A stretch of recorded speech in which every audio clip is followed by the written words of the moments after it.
5장 거듭남과 믿음. 부패한 인간은 어떻게 거듭나는가? 개혁주의 신학은 이른바 칼빈주의 5대 강령 (5 Points of Calvinism을 요약해주는 간단한 두 문자 표기로 유명하다. 바로 튤립이라는 단어다. Total depravity, 전적 타락. Unconditional election, 무조건적 선택. Limited atonement, 제한 속죄.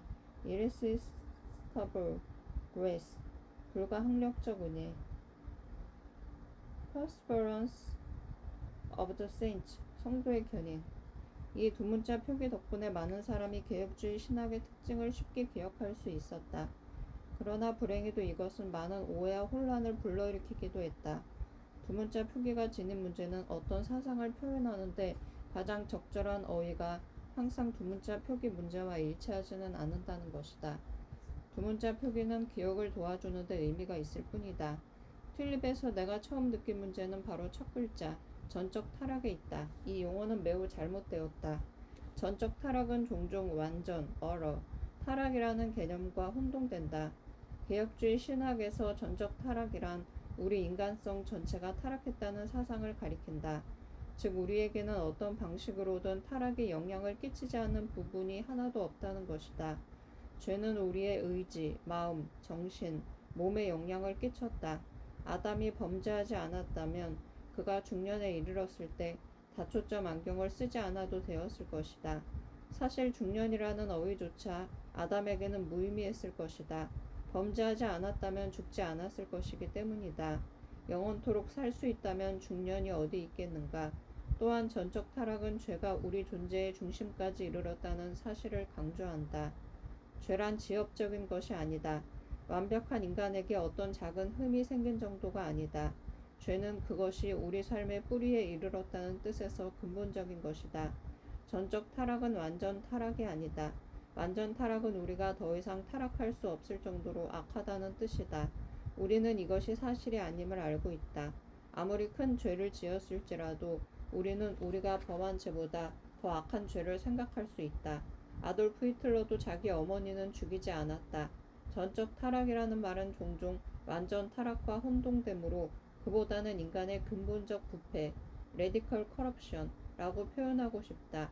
그렇게 되면 우리의 두 문자 표기는 손상된다. 도대체 룰립이 무슨 말인가? 예정에 관한 성경 교리에서 의미를 찾으려 한다면 아마 죄의 근본 성격에 관한 개념이 가장 중요할 것이다. 인간의 도덕적 무능을 다루면서 언급했듯이 이것은 전체 논의의 핵심이다. 대학에서 신학을 가르친 적이 있는데 약 25명 정도의 초교파 학생들로 구성된 반이었다. 예정에 대한 연구를 시작하면서 학생 가운데 몇 명이나 자신을 이 문제에 관하여 칼빈주의자라고 생각하고 있는지 물었다. 손을 든 학생은 오직 한 명뿐이었다. 우리는 먼저 인간의 죄성을 공부했다. 그리고 인간의 부패를 주제로 며칠 동안 강의한 뒤 다시 한번 조사해 보았다. 여러분 가운데 지금까지 배운 사실이 인간의 죄성에 관한 성경 교리라고 확신하는 사람이 몇이나 됩니까? 모든 사람이 손을 들었다. 나는 틀림없습니까? 라고 물었다. 그들은 틀림없다고 대답했다. 나는 다시 한번 이렇게 경고하였다. 이제 신중해야 합니다. 이 사실은 뒤에도 자주 나타나서 여러분을 괴롭힐 것입니다. 그러나 학생들은 확신한다고 장담하였다. 나는 칠판 구석으로 가서 날짜를 기록하고 날짜 옆에 25라는 숫자를 써놓았다. 그 숫자에 동그라미를 치고 관리인에게 이 부분을 지우지 말라고 부탁하는 표시를 해두었다. 몇 주 뒤 우리는 예정을 살펴보기 시작하였다. 인간의 도덕적 무능에 대한 핵심에 이르렀을 때 여기저기에서 항의가 빗발쳤다. 그 순간 나는 칠판으로 가서 그 전에 조사한 결과를 상기시켰다. 인간 부패에 관한 성경적 견해를 참으로 받아들였다면 예정에 관한 논쟁의 모든 의도와 목적은 이미 끝난 것이라는 사실을 그들에게 확신시키는 데는 2주가 더 걸렸다. 나는 여기에서도 간단하게나마 동일한 시도를 하려 한다. 학생들에게 한 것과 똑같은 경고를 하고 싶다. 인간 부패에 관한 성경의 견해. 로마서 3장에서 인간이 얼마나 타락했는지 살펴보자. 의인은 없나니 하나도 없으며 깨닫는 자도 없고 하나님을 찾는 자도 없고 다 치우쳐 함께 무익하게 되고 선을 행하는 자는 없나니 하나도 없도다. 로마서 3장 10절에서 12절. 이 구절에서 우리는 인간 부패의 보편성에 관한 간단한 변증을 볼 수 있다. 죄는 아주 강력해서 모든 사람이 그 그물에 걸려들게 만든다. 바울은 타락한 사람 가운데 아무도 예외가 없다는 사실을 보여주기 위해 강조하는 표현을 사용하고 있다. 의인은 없나니 선을 행하는 자가 하나도 없다. 선을 행하는 자는 없나니 하나도 없도다라는 진술은 우리 문화의 가정과 정면으로 배치된다. 우리는 완벽한 사람은 없으며 인간은 잘못을 범하기 마련이라는 말을 들으면서 자랐다. 우리는 아무도 완벽하지 않다는 사실을 기꺼이 인정할 것이다. 우리가 죄인이라는 사실을 인정하기는 쉽다. 그러나 선을 행하는 자가 하나도 없다는 사실은 선뜻 인정하기 어렵다. 죄가 이처럼 심각하다는 사실을 인정하는 사람은 1000명 가운데 한 사람도 안 될 것이다. 선을 행하는 자가 없다니 어떻게 그럴 수 있을까? 우리는 매일같이 순전한 비그리스도인들이 선을 행하는 것을 본다. 우리는 그들이 용감무쌍하게 희생하며 근면하고 성실하고 정직하게 일하는 모습을 본다. 꽁무니에 예수님을 사랑한다면 경적을 울리세요라는 스티커를 붙인 차들이 추월하여 지나가는 동안에도 양심적으로 규정 속도를 지키는 비그리스도인들을 본다. 이 구절에서 바울은 분명 과장법을 사용하고 있다. 강조하기 위해 의도적으로 과장하는 것이 틀림없다. 분명 선을 행하는 사람이 있지 않은가? 아니다. 그렇지 않다. 하나님은 선을 행하는 자가 단 하나도 없다고 냉철하게 판단하신다. 이 말에 주저하게 되는 것은 선, 굿을 상대적으로 이해하고 있기 때문이다. 물론 선은 상대적 어휘다. 선하다는 말은 어떤 기준에 따라 보면 그렇다는 뜻이다. 우리는 다른 사람과 비교하여 그 단어를 사용한다. 누군가가 선하다고 말할 때 그것은 다른 사람보다 선하다는 의미가 담겨 있다.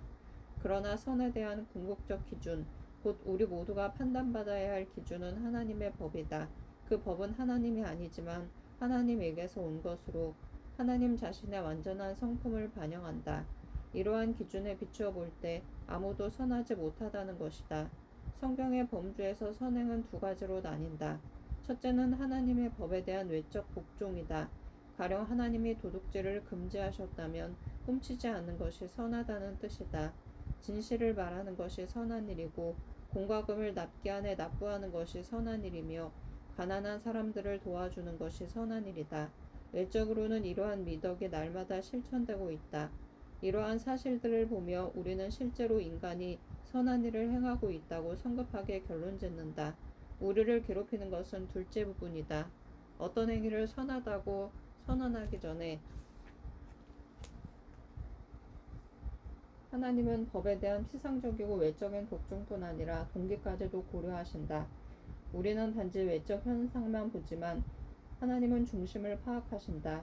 어떤 행위가 선하다는 평가를 받으려면 하나님의 법을 외적으로 순종해야 할 뿐 아니라 하나님에 대한 진실한 사랑에서 나오는 내적 동기가 있어야 한다. 우리는 마음을 다하고 목숨을 다하고 뜻을 다하여 주 우리 하나님을 사랑하고 이웃을 내 몸과 같이 사랑하라는 가장 큰 계명, 그릿 커맨먼트를 기억하고 있다. 우리의 모든 행위는 전적으로 하나님을 사랑하는 마음에서 나와야 한다. 이러한 관점에서 볼 때 선을 행하는 자가 없다는 사실을 쉽게 알 수 있다. 우리가 행한 가장 선한 행위도 순수하다고만 볼 수 없는 동기에 의하여 더럽혀지고 있다. 우리 가운데 누구도 마음을 다하고 뜻을 다하여 하나님을 사랑한 사람이 없다.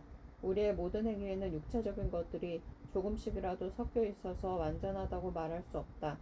조나단 에드워즈는 계몽된 이기심, enlightened self-interest 이라는 개념을 이야기한다. 이것은 우리 속에 있는 악한 충동을 억제하고 외적 의를 행하도록 우리 모두가 느끼는 동기를 가리킨다.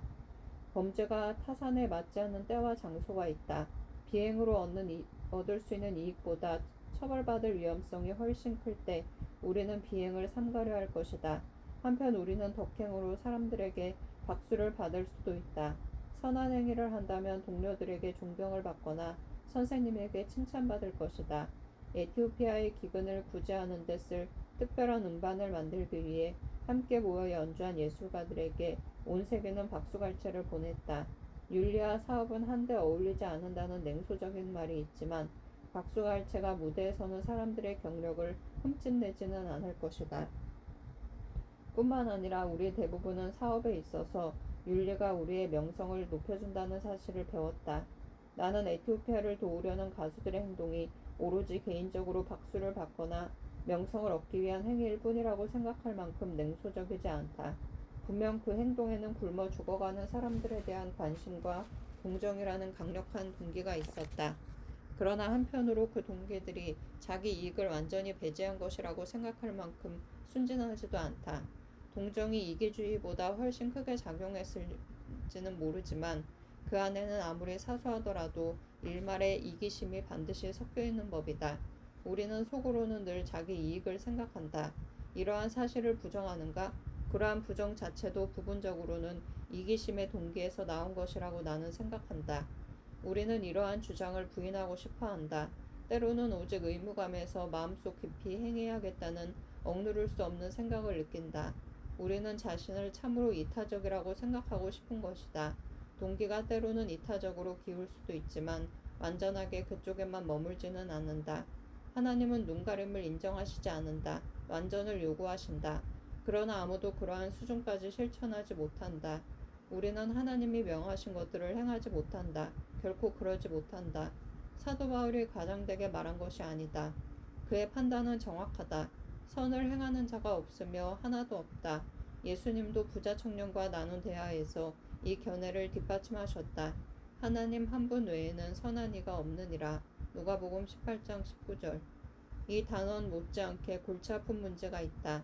같은 본문에 있는 다른 부분은 우리를 한층 당황하게 만든다. 특히 그와 반대로 생각하며 말하는 복음적 그리스도인에게는 이 구절이 더욱 당혹스럽다. 바로 하나님을 찾는 자도 없고 라는 부분이다.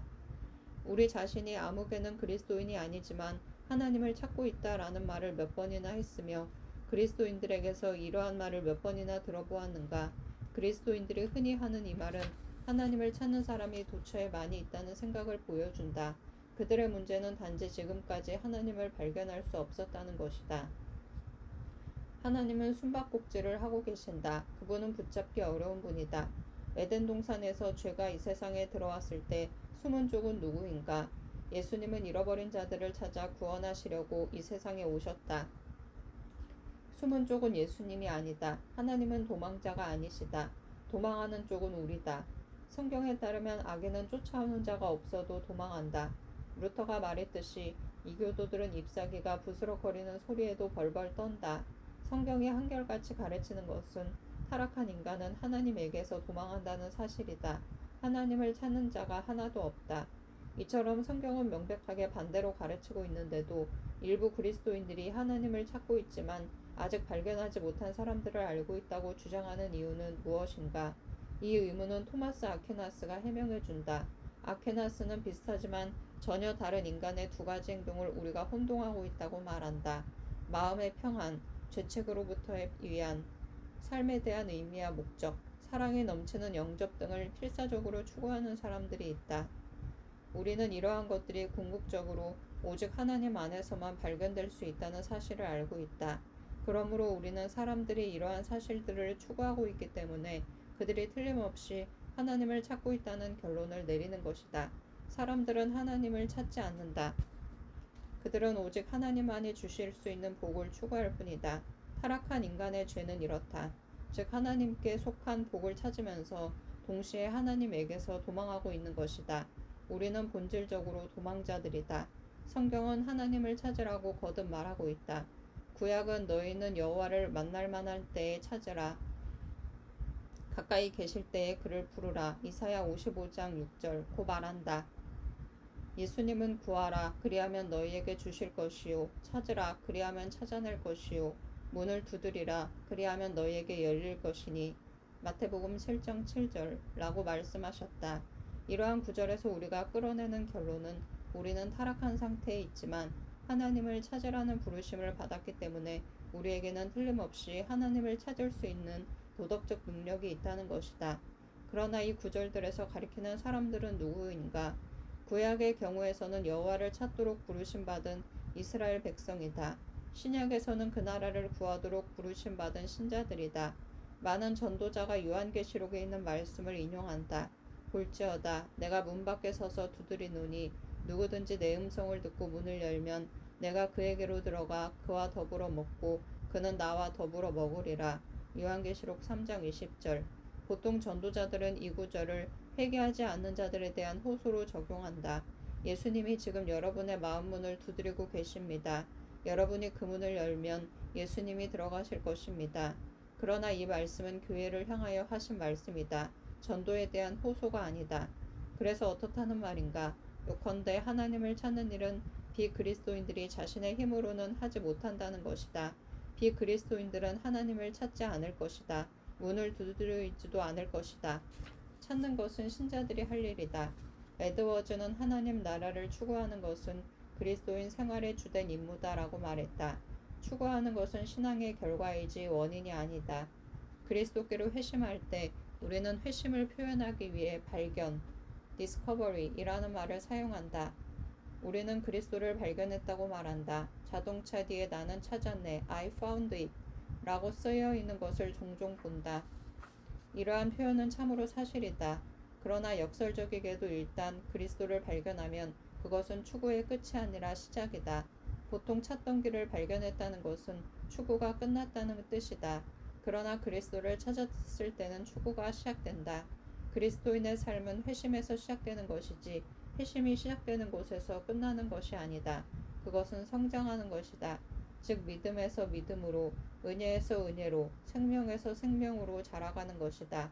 이러한 성장의 행위는 하나님을 계속 추구함으로써 자극받는다.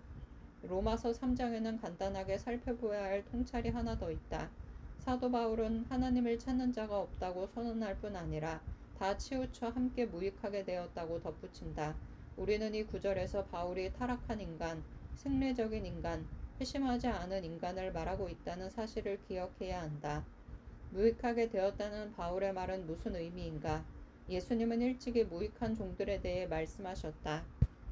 이익이란 적극적 가치와 관계된 것이다.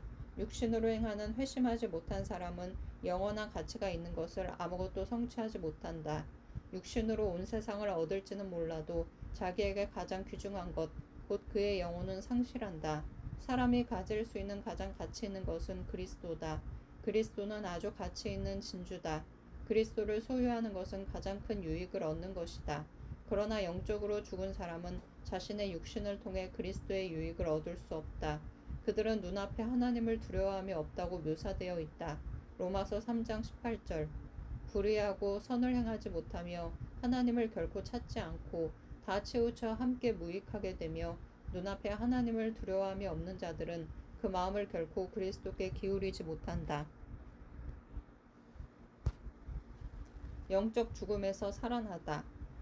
영적 죽음은 성령 하나님이 우리 영혼 속에 영적 생명을 창조하실 때 치유된다. 이러한 사역을 에베소서는 이렇게 요약한다. 그는 허물과 죄로 죽었던 너희를 살리셨도다. 그때의 너희는 그 가운데서 행하여 이 세상 풍조를 따르고 공중의 권세 잡은 자를 따랐으니 곧 지금 불순종의 아들들 가운데서 역사하는 영이라. 전에는 우리도 다 그 가운데서 우리 육체의 욕심을 따라 지내며 육체와 마음에 원하는 것을 하여 다른 이들과 같이 본질상 진노의 자녀이었더니 긍휼이 풍성하신 하나님이 우리를 사랑하신 그 큰 사랑을 인하여 허물로 죽은 우리를 그리스도와 함께 살리셨고 너희는 은혜로 구원을 받은 것이라. 또 함께 일으키사 그리스도 예수 안에서 함께 하늘에 앉히시니 이는 그리스도 예수 안에서 우리에게 자비하심으로써 그 은혜의 지극히 풍성함을 오는 여러 세대에 나타내려 하심이라.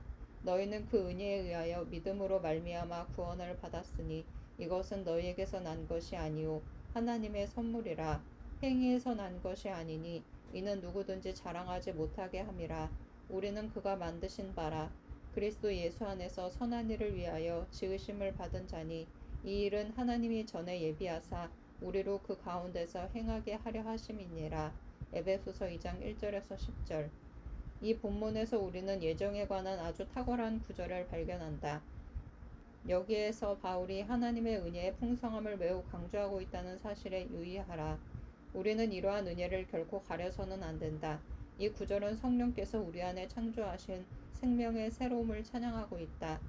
성령의 이러한 사역은 종종 살리는 일로 불린다. 일상에서는 별로 들을 수 없지만 살리심, 퀴크닝 이라는 용어는 임신 중에 일어나는 사건을 묘사하는 데 사용된다. 태동초감, 퀴크닝은 모태 안에 있는 아기의 생명을 어머니가 최초로 감지하는 것을 가리킨다. 이 살리심이 다른 곳에서는 거듭남 또는 중생으로 표현되었다. 중생, 리제너레이션이라는 용어는 말 자체가 암시해주듯이 다시 낳다라는 뜻이다. 낳는다, generate는 것은 발생시키다 또는 시작하게 만들다라는 의미다. 우리는 이 단어와 관련해서 성경의 첫 책, 즉 창세기 제네시스가 불리는 시작에 관한 책을 생각할 수 있다. 접두사 리는 다시라는 뜻이다. 그러므로 중생은 무언가를 다시 시작한다는 뜻이다. 여기에서 다루고 있는 것은 영적 생명의 시작, 곧 생명의 새로운 시작이다. 생명에 대한 이러한 이미지는 죽음의 이미지와 대조를 이룬다. 여기에서 타락한 인간은 죄로 죽은 자라고 묘사되어 있다. 하나님에 대해 죽은 사람이 하나님에 대해 살아나려면 누군가가 그에게 어떤 조치를 해주어야 할 것이다. 죽은 사람이 스스로 살아날 수는 없다. 죽은 사람은 그 안에 영적 생명을 창조할 수 없다. 바울은 살리시는 분이 하나님임을 명확하게 밝힌다. 즉 우리를 영적 죽음에서 살리시는 분은 하나님이다. 타락한 사람은 죄 가운데 죽어 있다. 이 구절은 타락한 사람을 본질상 진노의 자녀로 묘사하고 있다. 타락한 그의 모습은 이 세상 풍조를 따르는 것이다. 그는 하나님이 아니라 공중의 권세 잡은 자에게 충성한다. 바울은 이것이 가장 흉악한 죄인들의 상태일 뿐 아니라 그리스도 안에 있는 형제자매 그리고 자기 자신의 이전 상태였다고 말한다. 전에는 우리도 다 그 가운데서 우리 육체의 욕심을 따라 지내며 육체와 마음에 원하는 것을 하여 예정에 관한 대부분의 비개혁주의 견해는 타락한 인간이 영적으로 죽어있다는 사실을 심각하게 받아들이지 못한다. 그 밖에 복음주의 견해는 인간이 타락했으며 그 타락이 아주 심각한 문제라는 사실을 인정한다. 죄가 근본 문제라는 것도 인정한다. 또 인간이 단순한 병이 아니라 도덕적으로 병들어 죽을 수밖에 없다는 사실도 기꺼이 인정한다. 그러나 그들은 인간이 아직 완전히 죽지는 않았다고 한다. 아직 몸속에 영적 생명의 가느다란 기운이 남아있다는 것이다. 그 마음속에 아주 작은 의, 곧 아주 미미하고 약하기는 하지만 타락성 가운데 도덕적 능력이 있다는 것이다. 청중에게 회개와 회심을 호소하는 전도자들이 주로 소개하는 두 가지 예화가 있다. 하나는 불치병으로 고통당하는 사람의 이야기다. 전도자들은 죄인을 심각한 병에 걸려 죽음의 문턱에 있는 사람에 비유한다. 죄인에게는 그 질병을 치료할 수 있는 능력이 없다.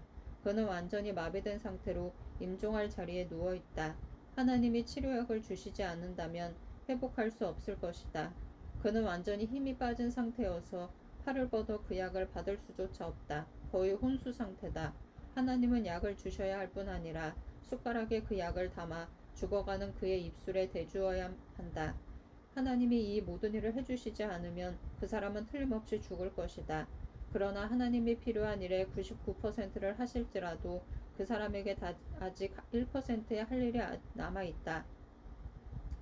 입을 벌려 그 약을 먹어야 하는 것이다. 이것이 천국과 지옥의 차이를 빚어내는 자유의지의 활동이다. 은혜로운 약을 선물 받기 위해 입을 벌리는 사람은 구원받을 것이다. 그러나 입을 굳게 다물고 있는 사람은 멸망할 것이다. 이러한 유추는 성경과 중생의 은혜에 대한 바울의 가르침을 거의 제대로 다루고 있다. 그러나 아주 제대로 다룬다고 볼 수는 없다. 성경은 죄인을 죽을 병에 걸린 사람이라고 말하지 않는다. 바울의 말에 따르면 그들은 이미 죽어 있다. 그들 속에는 단 한 채의 영적 생명도 없다. 그들이 살아나려면 하나님이 약을 제공하시는 것 이상의 일을 하셔야만 한다. 죽은 사람은 무엇을 먹기 위해 입을 벌리지 못한다. 턱이 굳게 닫혀있기 때문이다. 죽어서 이미 몸이 굳어버렸다. 그들은 죽은 자들로부터 일으켜져야 한다. 성령님을 통하여 거듭나고 그리스도를 통하여 새로운 피조물이 되어야 한다. 전도에 사용되는 또 다른 예화도 똑같이 인기가 있다. 이 예화에서는 타락한 인간이 물에 빠진 수영을 못하는 사람으로 묘사되었다. 그는 밑으로 2번이나 내려갔다가 수면으로 떠올랐다. 이제 다시 물 밑으로 내려간다면 죽을 것이다. 그가 하나님께 바랄 수 있는 유일한 소망은 하나님이 구명기구를 던져주시는 것이다. 하나님은 구명밧줄을 던져 쭉 펼친 그의 손가락 끝에 정확하게 떨어뜨리셨다. 그 밧줄을 붙잡기만 하면 그는 구원받을 수 있다. 그가 구명밧줄을 붙잡기 원하기만 한다면 하나님이 끌어주실 것이다. 그러나 그 밧줄을 거절한다면 틀림없이 죽을 것이다. 이 예화에서도 하나님의 도우심 없이는 아무것도 할 수 없는 무력한 죄인의 상태가 강조되고 있다. 물에 빠진 사람은 심각한 상태에 있다. 그는 자신을 구원할 수 없다. 그러나 그는 아직 살아있으며 손가락을 펼 수가 있다. 그의 손가락은 구원에 이르는 중요한 골이다. 그의 영원한 운명은 자기 손가락으로 무엇을 하느냐에 달려있다. 바울은 그 사람이 죽어있다고 말한다. 그 죄인은 물에 빠졌을 뿐 아니라 이미 바닥으로 가라앉아 버렸다. 이미 가라앉아 버린 사람에게는 구명기구를 던져도 소용없다. 나는 바울이 이렇게 말하고 있다고 생각한다. 즉 하나님이 물속에 들어가셔서 밑바닥에서 죽은 사람을 끌어올려 인공호흡을 하셨다는 것이다. 하나님은 그 죽은 자에게 새로운 생명을 불어넣으셨다. 중생이 새로운 생명과 관계되어 있다는 사실을 기억하라. 중생은 새로운 출생 또는 거듭남이라고 불린다. 이 문제에 관하여 많이 혼동한다. 성경에서 볼 때 새로운 출생은 그리스도 안에서 우리 것이 된 새 생명과 밀접한 관계가 있다. 자연의 생명작용과 마찬가지로 출생하지 않으면 생명은 있을 수 없다. 그러므로 초자연적 용어로 표현하자면 새로운 출생 없이는 새 생명이 있을 수 없다. 출생과 생명은 밀접하게 연관되어 있지만 서로 같은 것은 아니다. 출생은 새로운 생명의 시작이다. 그것은 결정적인 순간이다. 우리는 일반적인 생물학 용어를 통해 이 사실을 이해한다. 우리는 해마다 자신의 생일을 축하한다. 우리는 자신의 생일이 아닌 날을 모두 축하하는 이상한 나라의 앨리스의 여왕 같은 사람이 아니다. 출생은 단 한 번 일어나는 체험이다. 축하할 수 있지만 반복할 수는 없다. 그것은 결정적인 변이의 순간이다. 이미 태어나든지 아직 태어나지 않았든지 둘 중 하나다. 영적 재출생도 마찬가지다. 재출생은 새 생명을 낳는다. 그것은 새 생명의 시작이지만 새 생명의 모든 것은 아니다. 그것은 영적 죽음에서 영적 생명으로 옮겨가는 중요한 시점이다. 사람은 결코 일부만 거듭날 수 없다. 중생했든지 못했든지 둘 중 하나다. 성경은 중생이 하나님의 사역이며 하나님만의 사역이라고 분명하게 가르친다. 우리는 스스로를 다시 태어나게 할 수 없다. 육신은 영을 낳을 수 없다. 중생은 창조행이다. 하나님이 창조하시는 것이다. 신학에서는 단독설, 모나리즘 혹은 단동설이라는 전문 용어를 사용한다. 이 말은 두 개의 어근에서 비롯되었다. 모노는 하나를 의미한다. 독점, 모노폴리는 시장을 독차지하는 것이고 단협 비행기, 모노플레인이란 날개가 하나밖에 없는 비행기를 말한다. ERG란 일의 단위를 가리킨다. 이 말에서 에너지라는 단어가 나왔다. 이 두 부분을 한데 연결시켜보면 하나의 일이라는 의미를 얻을 수 있다. 중생을 단독적이라고 말하는 것은 오직 한편에서만 그 일을 행한다는 의미다. 그 한편은 성령 하나님을 말한다. 성령 하나님이 우리를 중생시키신다. 즉 우리 힘으로는 중생할 수 없으며 그 일을 행하시는 성령을 도울 수도 없다. 이 말이 마치 인간을 꼭두각시로 취급하는 것처럼 들릴 것이다. 꼭두각시는 나무로 만들어진다. 그리고 어떠한 반응도 보이지 않는다. 그들은 생명이 없고 움직이지 못한다. 실에 매달려 움직일 뿐이다. 그러나 우리는 꼭두각시를 말하는 것이 아니다. 영적 존재의 인간을 말하고 있다. 인간의 마음은 돌이나 톱밥으로 만들어지지 않았다. 인간은 실로 조작되지 않았다. 생물학적으로 살아있으며 활동한다. 직접 결단한다. 그러나 결코 하나님을 택하는 결단은 하지 않는다. 하나님이 인간의 영혼을 중생시키셔서 영적으로 살리실 때 우리는 선택을 한다. 믿음을 가진다. 그리스도를 붙잡는다. 하나님이 우리를 위하여 믿어주시는 것이 아니다. 믿음은 단독 사역이 아니다. 앞에서 타락한 인간의 도피와 인간적 의지의 상태를 다루었다. 비록 타락했을지라도 아직 선택할 수 있다는 의미에서 인간은 자유의지를 가지고 있다는 사실을 우리는 인정한다. 우리가 도덕적 무능력으로 정의한 문제는 인간에게 그리스도를 원하는 마음이 부족하다는 것이다. 인간은 그리스도를 바라는 성향이나 능력이 없다. 그리스도를 바라는 성향이 생기기 전에 인간은 결코 그리스도를 선택하지 않을 것이다. 먼저 그리스도를 원하지 않으면 결코 그리스도를 받아들이지 못할 것이다. 중생을 통해 하나님은 우리 마음을 변화시키신다. 우리에게 새로운 성향 또는 새로운 성품을 주신다. 하나님은 우리 안에 그리스도를 원하는 마음을 심어주신다. 우리가 먼저 그리스도를 원하지 않으면 우리의 구원을 위하여 그리스도를 결코 믿을 수 없다. 그렇기 때문에 중생이 믿음보다 앞선다고 말한 것이다. 중생 없이는 그리스도를 원하는 마음을 품지 못한다. 그리스도를 원하는 마음 없이는 결코 그리스도를 선택하지 않을 것이다.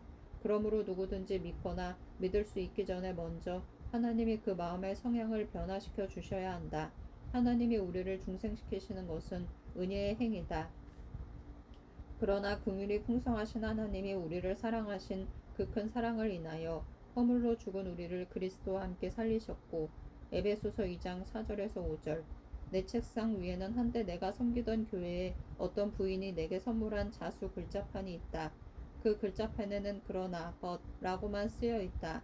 바울이 타락한 인간의 영적 상태를 다시 설명했을 때 그것은 우리를 절망으로 빠뜨리기에 충분했다.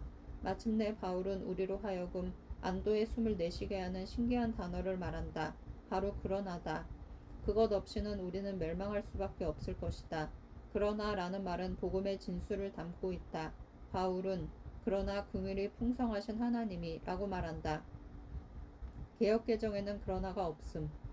바울이 그러나 선이 풍성한 인간이라고 말하지 않는다는 사실에 유의하라. 우리를 살리신 분은 오직 하나님이다. 하나님이 언제 우리를 살리셨는가? 바울은 우리 마음대로 추측하도록 놓아두지 않는다. 바울은 우리가 허물로 죽었을 때라고 말한다. 이것이 우리가 영적으로 죽었을 때 우리에게 베푸신 은혜의 놀라운 부분이다. 바울은 이것이 행위의 문제가 아니라 은혜의 문제라고 결론짓는다. 그가 요약한 구절은 탁월하다. 너희는 그 은혜에 의하여 믿음으로 말미암아 구원을 받았으니 이것은 너희에게서 난 것이 아니요 하나님의 선물이라. 에베소서 2장 8절. 이 구절이 그 문제를 영원히 확정한다. 우리가 구원을 얻은 믿음은 선물이다. 사도 바울이 너희에게서 난 것이 아니라고 말하는 것은 그것이 우리의 믿음이 아니라는 의미가 아니다. 다시 말하자면 하나님이 우리를 대신하여 믿어주시는 것은 아니다.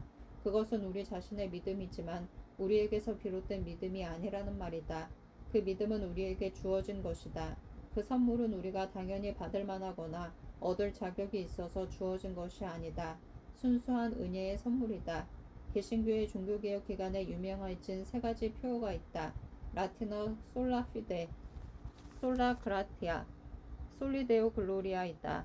이 세 가지 표현은 함께 연결되어 있다. 결코 떨어질 수 없다.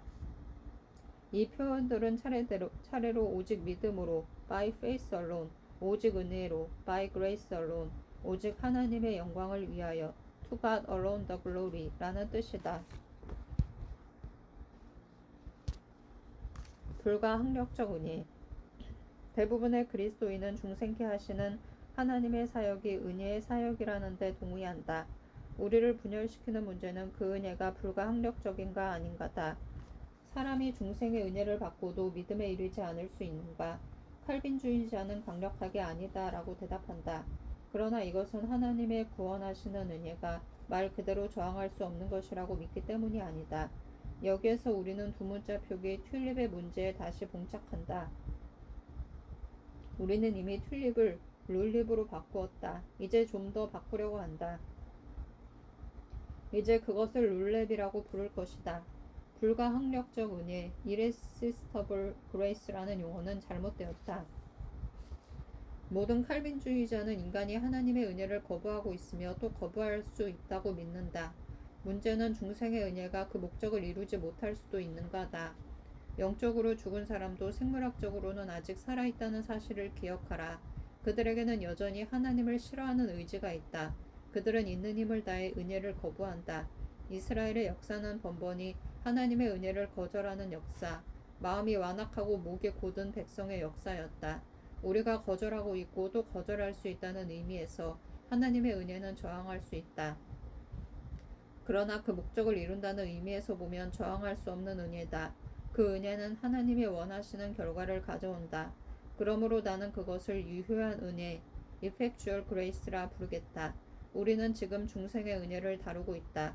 우리는 중생을 통하여 하나님이 우리 안에 하나님을 원하는 마음을 창조하신다는 사실을 기억한다. 그 마음이 우리 안에 심어진 뒤에도 우리는 항상 그래왔듯이 그 순간 가장 강력한 동기를 따라 선택한다. 하나님이 그리스도를 원하는 마음을 주셨다면 우리는 그 소원을 따라 행동할 것이다. 분명히 소원하는 대상, 즉 그리스도를 선택할 것이다. 하나님이 우리를 영적으로 살리실 때 우리는 영적으로 살아날 것이다. 하나님은 단순히 영적으로 살아있는 가능성만 창조하시는 것이 아니다. 그분은 우리 안에 영적 생명을 창조하신다. 하나님이 어떤 것을 존재하도록 부르시면 그것이 존재하게 된다. 우리는 하나님의 내적 부르심을 말하고 있다. 하나님의 내적 부르심은 천지를 창조하신 부르심처럼 능력이 있고 유효하다. 하나님은 이 세상에 존재하도록 요청하시지 않았다. 빛이 있으라고 명령하셨다. 그러자 빛이 있었다. 다르게 될 수가 없었다. 그 빛은 비추기 시작하였다. 예수님이 나오라고 부르셨을 때 나사로가 무덤에 머물러 있을 수 있었을까? 예수님은 나사로야 나오라고 부르셨다. 그 말씀에 나사로는 수의를 벗어버리고 무덤에서 나왔다. 창조하실 때 하나님은 오직 그분만이 지니신 능력을 행사하셨다. 오직 하나님만이 무에서 유가 생기고 죽음에서 생명이 나오게 하실 수 있다. 이러한 사실에 관해서는 많은 혼란이 존재한다. 나는 존 거스너 교수에게 처음 들은 강의를 기억한다. 예정 문제에 관한 강의였다. 강의를 시작하자마자 한 학생이 손을 들어 강의가 중단되었다. 손을 든 학생을 보고 거스너 교수가 강의를 멈춘 것이다. 그 학생은 이렇게 물었다. 거스너 박사님을 칼빈주의자라고 생각해도 좋습니까? 거스너는 좋습니다. 라고 대답하고 강의를 계속했다. 잠시 뒤 이제야 알겠다는 표정을 한 거스너 교수가 말을 중단하고 그 학생에게 이렇게 물었다. 학생은 칼빈주의자를 어떻게 정의합니까? 그 학생은 이렇게 대답했다.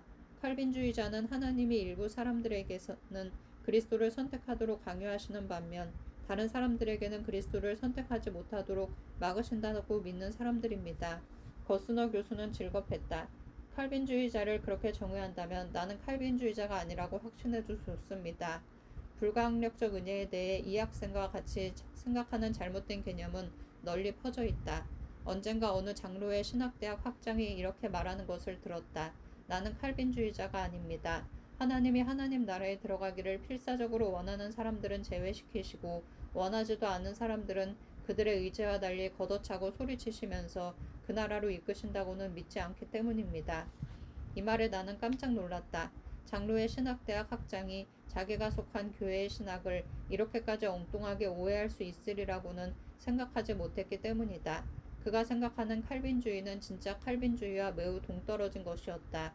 칼빈주의는 하나님이 사람들을 걷어차고 소리치시면서 하나님 나라로 데려가신다거나 하나님 나라에 들어가길 원하는 자들을 제외시키신다고 가르친 적이 없다. 예정에 관한 개혁주의 교리의 중요한 핵심은 인간의 영적 죽음에 대해 성경이 가르치는 내용에 근거하고 있다는 사실을 기억하자. 자연인은 그리스도를 원하지 않는다. 오직 하나님이 그리스도를 원하는 마음을 심어주실 때에야 그리스도를 원하게 될 것이다.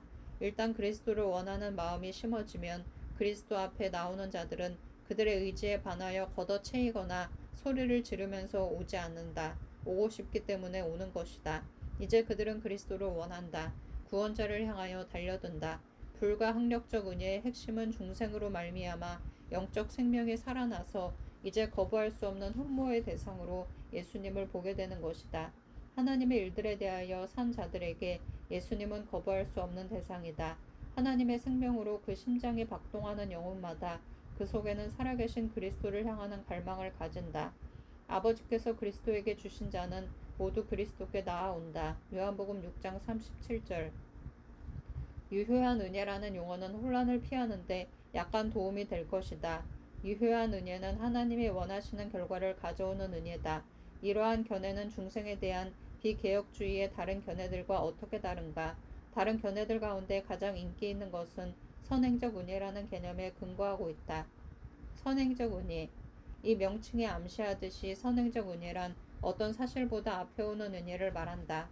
선행적 은혜는 일반적으로 하나님이 모든 사람을 위하여 행하시는 사역으로 정의된다. 하나님은 그리스도께 반응할 수 있는 충분한 은혜를 모든 사람에게 베푸신다. 즉 그 은혜는 사람들로 하여금 그리스도를 선택할 수 있도록 만들기에 충분하다.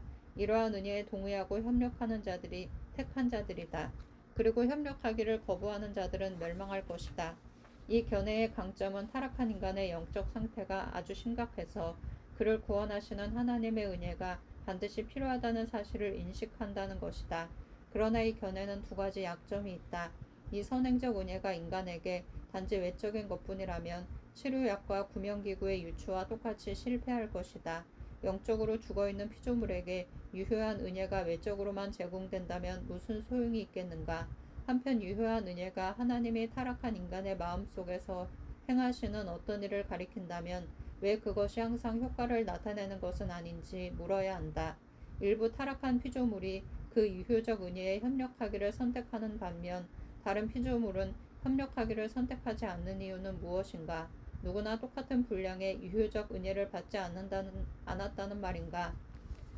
개인의 경우를 들어 이렇게 생각해보자. 당신이 그리스도인이라면 그리스도인이 아닌 사람들이 있다는 사실을 분명히 알 것이다. 당신은 그리스도를 선택했는데 그들은 선택하지 않은 이유가 무엇인가?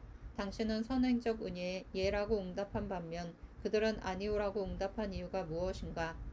당신이 그들보다 의롭기 때문인가? 그렇다면 당신에게는 확실히 자랑할 만한 것이 있을 것이다. 다른 사람보다 의로운 것은 당신 자신이 성취한 것인가 아니면 하나님의 선물인가?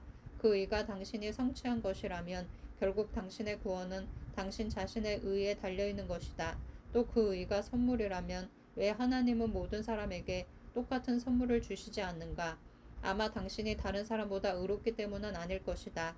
어쩌면 당신이 다른 사람보다 유식하기 때문일지도 모른다. 그렇다면 왜 당신은 다른 사람보다 유식한가? 공부를 더 많이 했기 때문인가? 이것은 사실상 당신이 다른 사람보다 의롭다는 의미다. 아니면 하나님이 다른 사람들에게는 주시지 않은 지식의 선물을 당신에게 주셨기 때문인가? 선행적 은혜를 견지하는 대부분의 그리스도인은 이러한 질문들을 대하면 확실히 움츠러들 것이다. 그들은 자신들 속에 교만이 내포된 사실을 본다. 오히려 그들은 이렇게 말하고 싶을 것이다. 아닙니다. 내가 그리스도를 선택한 것은 그분이 반드시 필요하다는 사실을 인식했기 때문입니다. 물론 이 말은 한층 더 겸손하게 들린다. 그러나 나는 또 이렇게 묻지 않을 수 없다. 이웃들은 인식하지 못하는데 당신은 그리스도가 절실히 필요하다고 인식하게 된 이유는 무엇인가? 당신이 이웃들보다 의롭거나 유식하기 때문인가? 선행적 은혜 옹호자들이 듣는 난해한 질문은 왜 어떤 사람은 선행적 은혜에 협력하고 어떤 사람은 협력하지 않느냐다. 이 질문에 어떻게 대답하느냐에 따라 우리가 구원을 얼마나 은혜로 여기고 있는지가 드러날 것이다. 더 난해한 질문은 이것이다.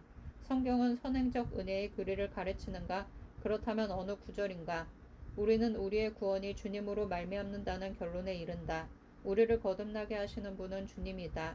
주님이 거듭나게 하신 자들은 그리스도께로 나온다. 거듭남 없이는 아무도 그리스도께 나오지 않을 것이다. 거듭난 사람이라면 아무도 그리스도를 거절하지 않을 것이다. 구원을 주시는 하나님의 은혜는 그 은혜를 통해 나타내고자 의도하신 바로 그 결과를 가져온다. 요약 1. 우리의 구원은 하나님의 주도권에서 나온다. 갇힌 자를 놓아주시는 분은 성령 하나님이다. 우리에게 영적 생명을 불어넣으시고 영적 죽음에서 부활시키시는 분도 성령 하나님이다. 이 살리심 받기 이전에 우리는 영적으로 죽어 있었다. 이것은 죽을 병보다 더 심각한 것이다. 하나님이 우리를 살리시기 전까지 우리 안에는 영적 생명이 조금도 없었다. 3. 거듭남 없이는 아무도 그리스도께 오지 못한다. 거듭난 자는 모두 그리스도께 나온다.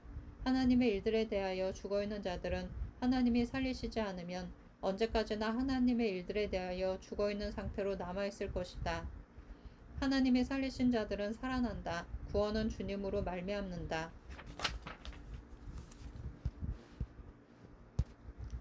6장 예지. 하나님은 그리스도를 선택할 자를 미리 알고 계시는가?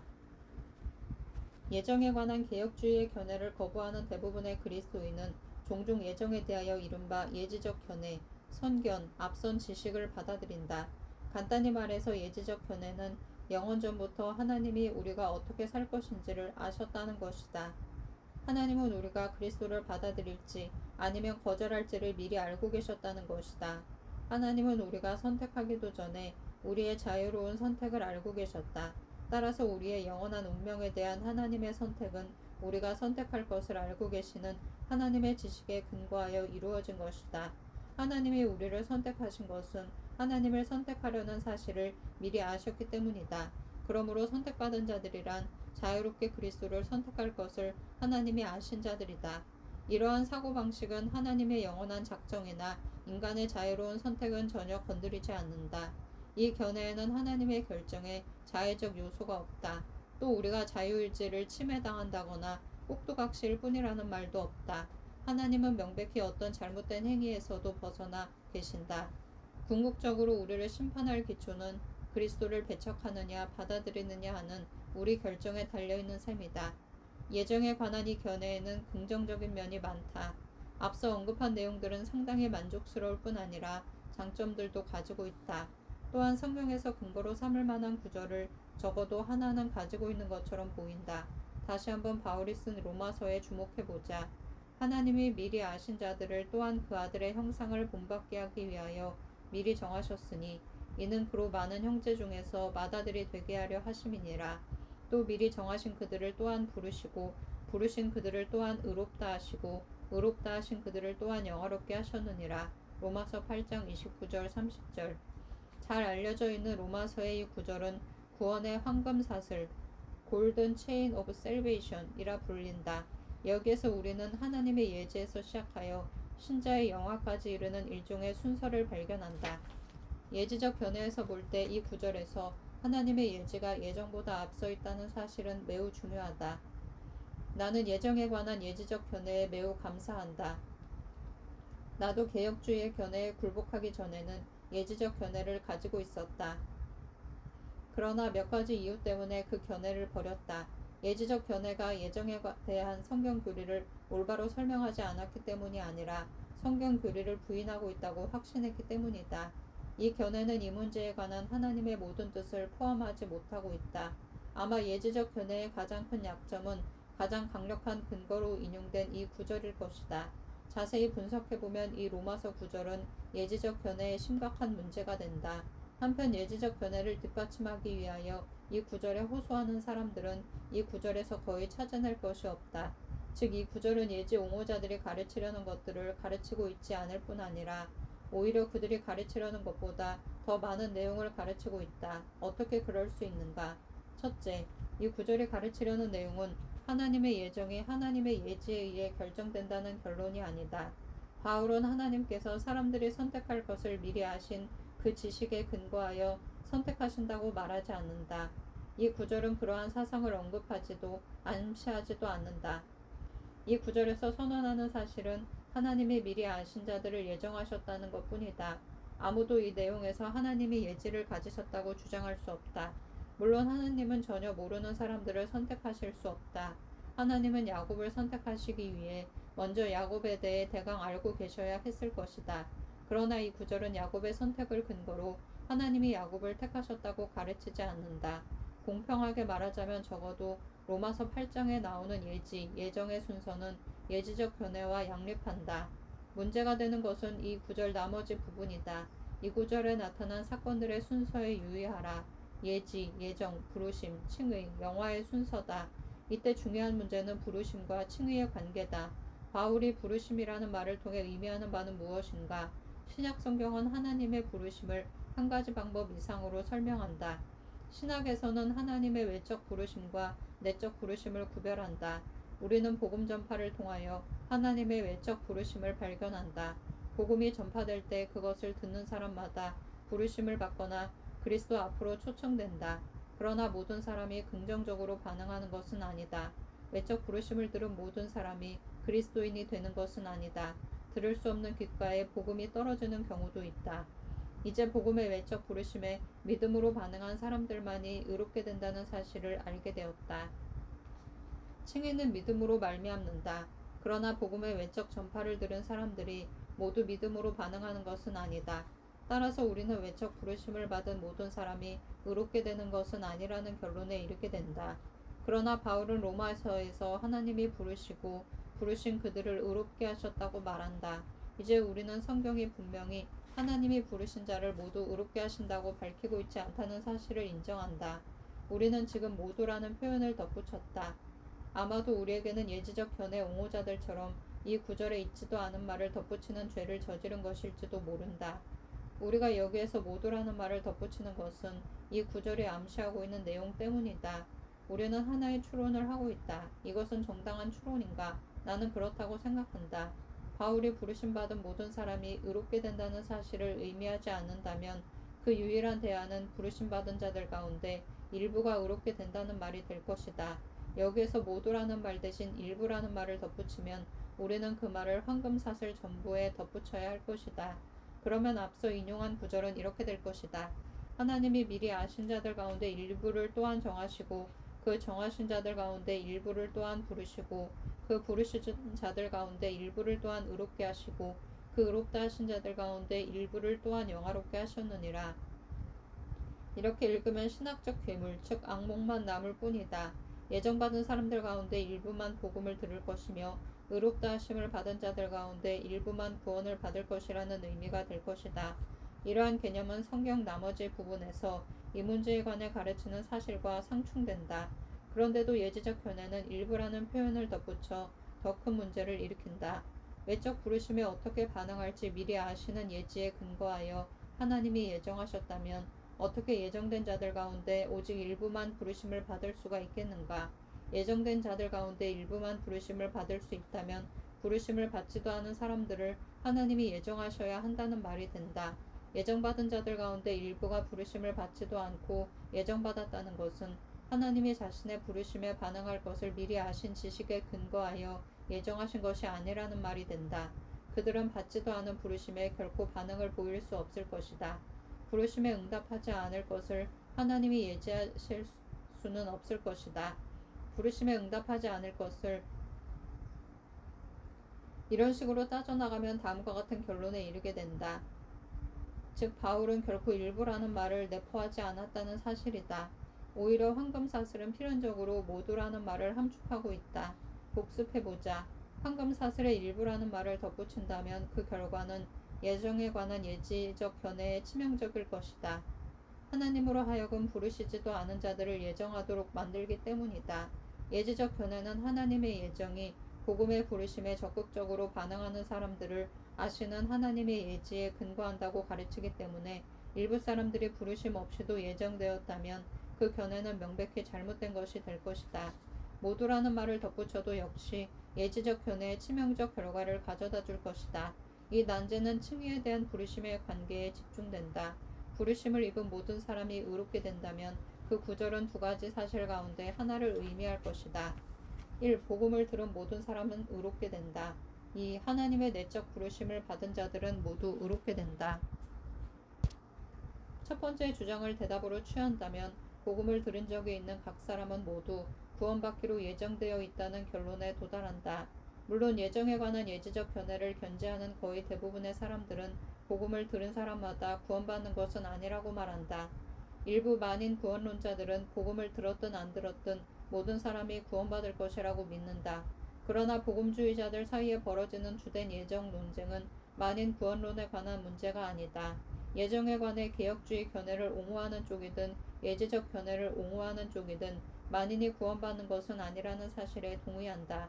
그들은 사실상 외적으로 복음을 들은 하나님의 외적 부르심, 사람들 가운데에도 믿음으로 반응하지 않아서 의롭다 하심을 받지 못하는 사람들이 있다는 것에 동의한다. 따라서 첫 번째 주장은 예지적 견해를 옹호하는 사람들이나 개혁주의 견해를 옹호하는 사람들 모두 받아들일 수 없을 것이다. 그렇다면 하나님의 내적 부르심을 받은 모든 사람은 의롭게 된다는 두 번째 주장만 남는다. 하나님의 내적 부르심이란 무엇인가? 외적 부르심은 복음 전파를 가리킨다. 전파는 인간인 우리가 하는 어떤 일이다. 성경을 읽고 외적 부르심을 들을 수도 있다. 성경은 하나님의 말씀이지만 인간이 기록한 문서로 우리에게 주어졌다. 이러한 의미에서 그것은 외적이다. 어느 누구도 다른 사람 속에서 내적으로 역사할 수 있는 능력은 없다. 나는 즉각적인 영향을 끼치기 위하여 다른 사람의 마음속으로 들어갈 수 없다. 단지 외적으로 말을 할 수 있을 뿐이다.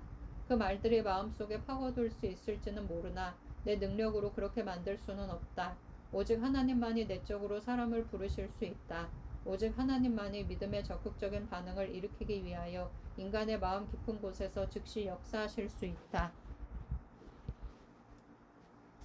그러므로 두 번째 주장이 사도의 의도였다면 그 의미는 명백하다. 하나님이 내적으로 부르신 모든 자가 의롭게 되고 하나님이 예정하신 모든 자가 내적 부르심을 받는다면 하나님의 예지는 단순히 인간이 택하는 자유로운 결정을 미리 아는 것 이상의 사실에 관련되어 있다는 결론에 이르게 될 것이다. 물론 하나님은 영원 전부터 누가 복음에 반응하고 누가 반응하지 않을지 잘 알고 계셨다. 그러나 이것은 단순히 소극적인 관찰자로서 알고 계신 지식이 아니다. 하나님은 영원 전부터 누구를 내적으로 부르셔야 할지 알고 계셨다. 그분은 내적으로 부르신 모든 자를 또한 의롭게 하실 것이다. 앞에서 나는 황금 사슬이 예지적 견해가 가르치려는 것보다 더 많은 사실을 가르친다고 말했다. 황금 사슬은 하나님이 내적 부르심을 예정하셨다는 사실을 가르친다. 하나님의 내적 부르심을 예정하신 모든 자는 의롭게 될 것이다. 그들이 반드시 적극적으로 반응하게 하기 위하여 하나님은 내적 부르심을 통해 택한 자들의 마음속에서 무언가를 행하고 계시는 것이다. 두 번째 주장이 황금 사슬을 올바로 이해한 것이라면 하나님이 다른 사람에게는 주시지 않은 어떤 종류의 부르심을 일부 사람에게만 주셨다는 사실이 분명하다. 부르심을 받은 자들이 의롭게 되는 것이지 모든 사람이 의롭게 되는 것이 아니므로 부르심이란 어떤 사람들은 받아들이고 어떤 사람들은 받아들이지 않는 하나님의 의미 있는 행위라는 결론에 이르게 된다. 이제 우리는 처음에 제기한 것과 같은 심각한 문제에 부딪힌다. 왜 어떤 사람들은 하나님의 부르심을 받기로 예정되었는데 어떤 사람들은 그렇게 예정되지 않았는가? 그 해답은 인간 속에 있는가? 아니면 하나님의 목적 가운데 있는가? 예지적 견해를 지지하는 사람이라면 하나님이 오직 일부 사람만 내적으로 부르신 이유는 누가 내적 부르심에 적극적으로 반응하고 누가 반응하지 않을지를 하나님이 미리 아셨기 때문이라고 대답해야 할 것이다. 그러므로 하나님은 내적 부르심을 낭비하지 않으신다. 하나님은 오직 그 부르심에 호의를 가지고 반응할 것을 미리 아신 자들에게만 내적 부르심을 주시는 것이다. 하나님의 내적 부르심에는 얼마나 큰 능력이 있는가? 그것을 받아들이는데 어떤 특권이라도 있는가? 내적 부르심이 자신의 힘으로 그 부르심에 반응할 것을 아신 자들에게만 주어지는 것이라면 그것은 실질적 능력이 없는 내부적 영향력에 지나지 않아 보일 것이다. 내적 부르심이 외적 부르심을 들은 사람들에게 어떤 영향을 준다면 하나님의 다른 사람들에게 주시지 않는 어떤 특권을 일부 사람들에게만 예정하셨다는 말이 될 것이다. 내적 부르심이 인간의 결정에 아무 영향을 끼치지 못한다면 그것은 전혀 영향력이 아닐 것이다. 내적 부르심이 전혀 영향을 끼치는 능력이 아니라면 구원에 아무 의미도 없고 황금 사슬에서도 무의미한 부분이 될 것이다. 사람들이 믿기 전, 곧 믿음으로 반응하기 전에 하나님의 내적 부르심이 주어졌다는 사실을 기억하라. 어떤 방법으로든 내적 부르심이 그 반응에 영향을 끼쳤다면 하나님이 택한 자들에게 어떤 특권을 예정하셨다는 말이 될 것이다.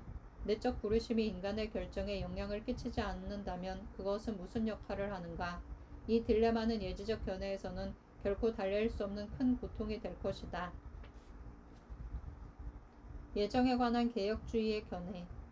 예정에 관한 예지적 견해와 대조적으로 개혁주의에서는 구원에 대한 궁극적 결정권이 인간이 아니라 하나님께 있다고 주장한다.